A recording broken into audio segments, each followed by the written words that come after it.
Antiepilépticos. La epilepsia es un tema complejo, y los fármacos antiepilépticos lo son aún más. Afortunadamente este tema se pregunta poco en el examen, pero su estudio puede llevarte mucho tiempo si no lo enfocas bien. Vamos a intentar simplificarlo al máximo. Para empezar, te mostramos una tabla con cada tipo de crisis y su tratamiento de elección. Aparentemente es muy compleja, pero si te fijas bien, puede simplificarse mucho. En la mayoría de las casillas verás que el ácido valproico puede emplearse como tratamiento de elección y excepcionalmente aparece otro fármaco. Por ello, la tabla puede simplificarse mucho, como ahora veremos. Cuando no recuerdes cuál es el tratamiento exacto de un tipo de epilepsia, contesta ácido valproico. Solo tienes que aprender las excepciones. Por supuesto, existen otras alternativas y muchos más fármacos de los que aquí enumeramos. Pero ten en cuenta que tu tiempo de estudio es limitado y tienes que ser lo más rentable posible en la selección de lo que te estudias. Por eso recuerda siempre el ácido valproico, porque es el antiepiléptico de más amplio espectro. Durante los últimos años han aparecido multitud de antiepilépticos nuevos: topiramato, felbamato, vigabatrina, gabapentina, etc. Pero en realidad no han desplazado los clásicos en sus indicaciones habituales. Por ello, los que debes conocer mejor para el examen son los tres más típicos: fenitoína, carbamazepina y ácido valproico. Recuerda que no solo se emplean en la epilepsia, sino también con otras indicaciones. Vamos a comentar algunos detalles de cada uno. La fenitoína tiene propiedades antiarrítmicas, además de antiepilépticas. Tiene dos efectos secundarios comunes con la ciclosporina y muy típicos, que son el hirsutismo y la hiperplasia gingival. Otros efectos secundarios son a nivel del cerebelo, lo que justifica la ataxia, la diplopia y el nistagmo que produce este fármaco. La carbamazepina es una causa relativamente frecuente de toxicodermias, efecto que también puede tener la fenitoína. Otros efectos muy conocidos son la anemia aplásica y la toxicidad hepática. Recuerda que también se emplea para el dolor neuropático, como la neuralgia del trigémino. El ácido valproico puede producir alopecia al revés que la fenitoína, que causa hirsutismo. Otros efectos típicos son el temblor y la hepatotoxicidad. Por último, cabe destacar algunos aspectos de estos fármacos. Los tres tienen metabolismo hepático y por ello pueden producir cambios en el metabolismo de otros fármacos. Fenitoína y carbamazepina son inductores del metabolismo a nivel del sistema microsomal. De hecho, hay un detalle muy importante que recordar que concierne a la carbamazepina. En el caso concreto de este fármaco no solo induce el metabolismo de otros fármacos, sino también el suyo propio, lo que se conoce como autoinducción. Por el contrario, el ácido valproico es inhibidor del metabolismo hepático. Antineoplásicos. Si los antiepilépticos es un tema difícil, los antineoplásicos puede resultar incluso doloroso. Ten en cuenta que para el buen conocimiento de este capítulo existe una especialidad llamada oncología médica, que son los que realmente los conocen bien. Para el examen que estamos preparando bastan unas pocas nociones. Vamos a intentar dar al capítulo una visión lo más clínica posible para facilitar su asimilación. El objetivo de los fármacos antitumorales es la destrucción de las células cancerosas. Por supuesto, se intenta que sea lo más selectiva posible, respetando las células sanas, pero esto no siempre se consigue. La destrucción de las células tumorales sigue una cinética de primer orden, es decir, destruye un porcentaje fijo de células. Por ello, al igual que se destruye un porcentaje fijo para ese fármaco, queda intacto otro porcentaje también fijo. Este es el motivo de que cuando el objetivo del tratamiento es la curación, se empleen varios quimioterápicos a la vez. De esta forma, las células que uno deja intactas pueden ser eliminadas por otro. Quimioterapia y ciclo celular. Antes de comenzar a hablar de los fármacos en sí, recordemos unos conceptos del ciclo celular. Este se divide en las siguientes fases. G1. Ocurre después de la mitosis. la célula comienza su crecimiento, sintetizando ARN y proteínas. Recuerda que el nombre de G viene de growth, crecimiento. Desde G1 es posible que la célula pase a G0, fase de crecimiento cero, en la que simplemente se diferencia hacia un determinado tipo celular y realiza la función para la que se ha diferenciado.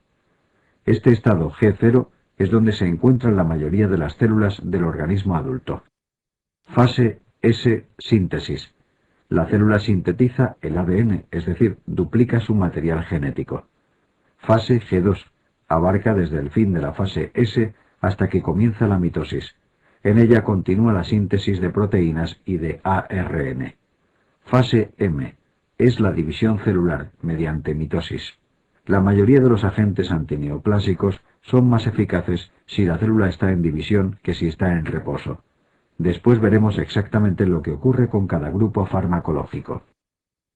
Agentes alquilantes. Introducción. Los alquilantes son el grupo más empleado de fármacos antitumorales. Su mecanismo consiste en unirse al ADN de forma covalente, con lo que impiden su transcripción y replicación. Este mecanismo puede afectar a todas las células, no solo a las que se están dividiendo. Su acción es independiente de la fase del ciclo. Esto impide que la célula tumoral se multiplique, pero alterar el ADN puede causar problemas importantes sobre las células sanas. Puede ser causa de esterilidad, amenorrea, atrofia ovárica. Puede producir la aparición de nuevas neoplasias, como leucemias agudas. Esto es aún más frecuente si se añade radioterapia al tratamiento. Al impedir la replicación celular, es mielosupresor. Este efecto es dependiente de la dosis. A continuación vamos a ver algunos de los alquilantes más importantes. Ciclofosfamida. La ciclofosfamida es un antitumoral empleado para multitud de neoplasias. Se emplea en protocolos para el cáncer de mama, el microcítico de pulmón, leucemias, linfomas, etc. Sobre él se ha escrito mucho en la literatura médica, pero merece la pena recordar dos aspectos de cara a nuestro examen. Puede ser usado como inmunosupresor.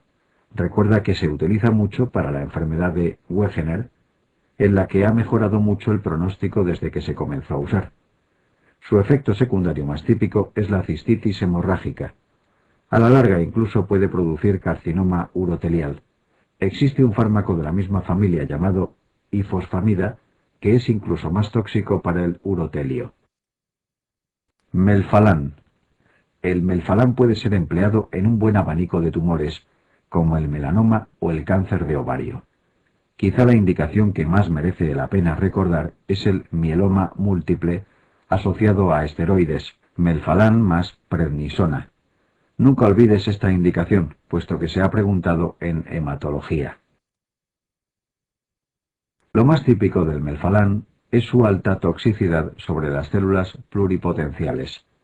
Por ello, es el antitumoral que más leucemias produce. Por el mismo motivo es una importante causa de síndromes mielodisplásicos. Clorambucil. El clorambucil, como el melphalan y la ciclofosfamida, puede administrarse por vía oral. Por ello sirve como tratamiento para neoplasias hematológicas crónicas como la leucemia linfática crónica o la enfermedad de Waldenstone. Recuerda estas dos indicaciones porque ya han sido preguntadas en el examen. Cisplatino. Los compuestos de platino como el cisplatino y carboplatino se usan sobre todo para los cánceres de mama y testículo. Hay que recordar dos aspectos bastante típicos. Tienen gran tendencia a producir daño renal. No olvides que el platino es un metal pesado, como el plomo y como el mercurio, y por ello puede lesionar los túbulos renales. Para evitarlo es necesario hidratar al paciente y forzar la diuresis con diuréticos osmóticos. Puede producir sordera. Recuerda que en esto el cisplatino es similar a los aminoglucósidos. Ambos producen lesión tubular e hipoacusia. Gran potencial emetógeno. Los vómitos por quimioterapia son especialmente intensos y frecuentes con cisplatino. Con esto hemos terminado con los alquilantes. Existen muchísimos más, de hecho es el grupo más numeroso, pero es preferible conocer bien unos pocos que haber oído hablar de muchos. A continuación hablaremos de los fármacos antimetabolitos con la misma filosofía. Antimetabolitos. Los antimetabolitos son compuestos químicamente parecidos a determinadas moléculas presentes en nuestro organismo. Al ser químicamente semejantes, interfieren con sus funciones. Estas sustancias suelen estar implicadas en el metabolismo celular durante la fase S. Así, al ser antagonizadas, se impide la síntesis de ADN. Por tanto, actúan selectivamente sobre la fase S, a diferencia de los alquilantes que pueden afectar a todas las células. Un ejemplo típico es lo que ocurre con el ácido fólico y el metotrexato. El metotrexato es un análogo del ácido fólico y tiene la propiedad de inhibir una enzima implicada en su metabolismo, la dihidrofolato reductasa. Al impedirse la función de esta enzima, la célula tendrá dificultad para dividirse.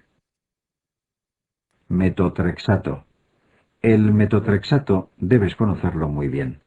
No solamente se emplea como fármaco antitumoral, sino también en procesos inflamatorios crónicos como la artritis reumatoide. Interfiere con el metabolismo del ácido fólico, impidiendo la replicación del DNA durante la fase S. Está indicado en multitud de tumores, pero los más importantes para el examen son los linfomas y leucemias linfoblásticas, así como el coriocarcinoma. Como efectos secundarios, al antagonizar el ácido fólico, es mielosupresor. Han preguntado repetidamente por su toxicidad hepática, ya que tiende a producir fibrosis de este órgano. Análogos de purinas y pirimidinas. Los análogos de las bases púricas y pirimidínicas impiden también la replicación celular, actuando sobre la fase S del ciclo. Recuerda que el DNA se compone de estas bases, de ahí la importancia de estos productos como antitumorales. Recuerda solamente su indicación más conocida. Es lo mejor que puedes hacer para simplificar su estudio, porque son muchos y con múltiples indicaciones. En general, se emplean para neoplasias hematológicas, salvo el 5-fluororacilo, que se reserva para el cáncer de colon y otros tumores digestivos. Citarabina, ARAC, leucemia mieloide aguda. 5-fluoruracilo, 5-FU, cáncer colorectal.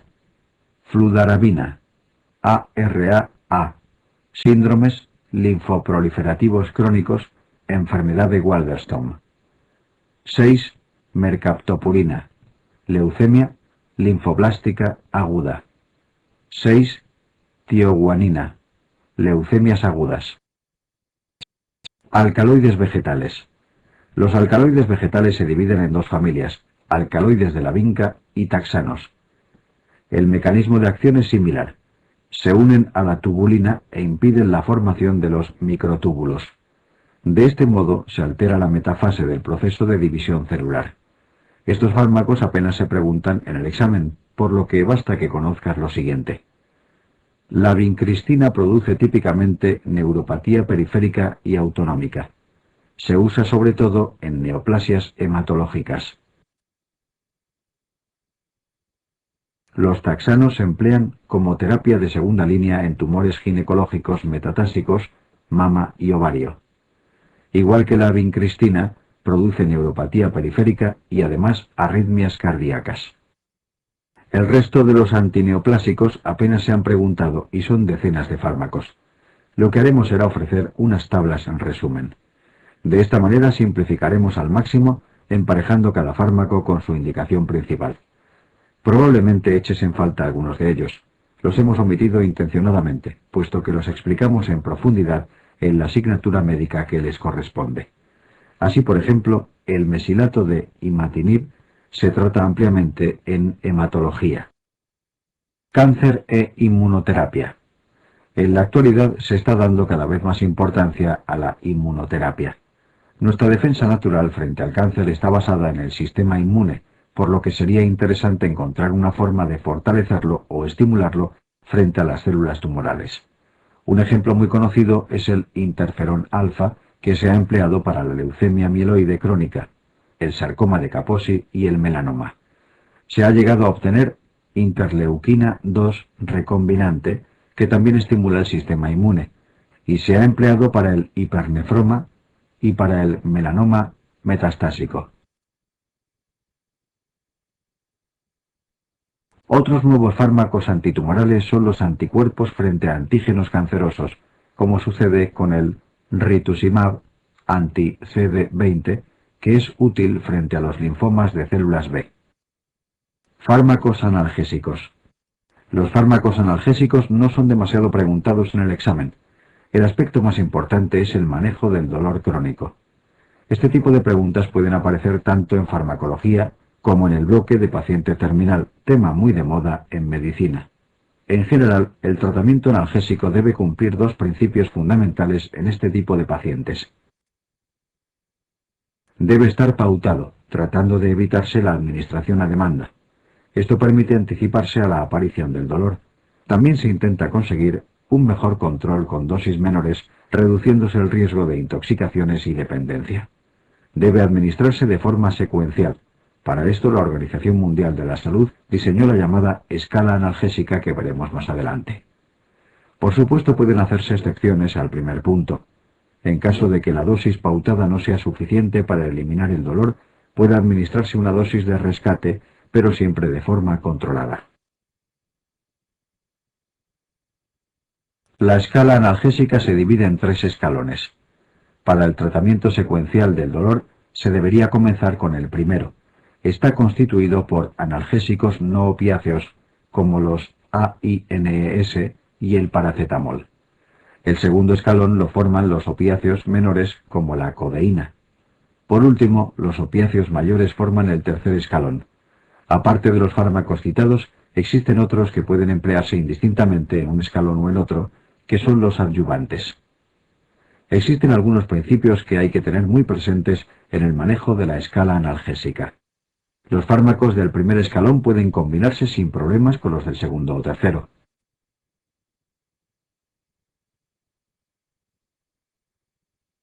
Los fármacos del segundo y tercer escalón, en cambio, nunca se pueden mezclar entre sí, ya que los opiáceos menores les restarían eficacia a los mayores. La combinación de AINES con opiáceos permite obtener una mayor analgesia que por separado. De esta forma puede ahorrarse dosis de opiáceos con menos efectos secundarios. El uso de fármacos adyuvantes no determina en qué escalón estamos. Pueden emplearse o no en cualquiera de ellos. Fármacos opiáceos. Los opiáceos no son demasiado preguntados en el examen. En esta tabla te mencionamos peculiaridades de algunos fármacos del grupo que quizá podrían ser más probables como pregunta de examen. Recuerda además las siguientes ideas sobre estos fármacos. No presentan techo analgésico. Su dosis máxima está limitada por la aparición de efectos adversos. Esta es una importante diferencia respecto a los AINES, que sí tienen techo. Suelen reservarse para el dolor muy intenso que no responde a otras medidas. Recuerda que en la escalera analgésica no estaban en el primer escalón, y es por este motivo. Carecen de acción antipirética, por ello son aconsejables cuando se desea analgesia sin enmascarar la fiebre.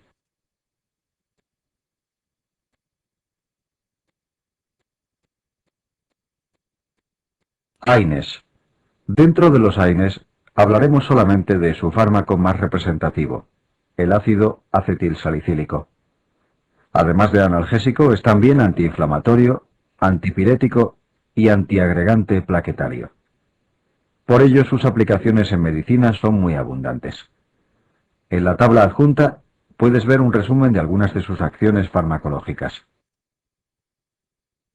Recuerda además las siguientes consideraciones por su importancia para el examen. Los efectos secundarios más frecuentes son gastrointestinales. El ácido acetilsalicílico es el AINE de elección en el embarazo. No obstante, debe evitarse durante las 4 semanas anteriores al parto. Si solo pretendes obtener acción analgésica, es preferible emplear paracetamol. Recuerda que si se administra durante una gripe o varicela, aumenta el riesgo de síndrome de Reye. En estos casos, debe evitarse el uso de este fármaco.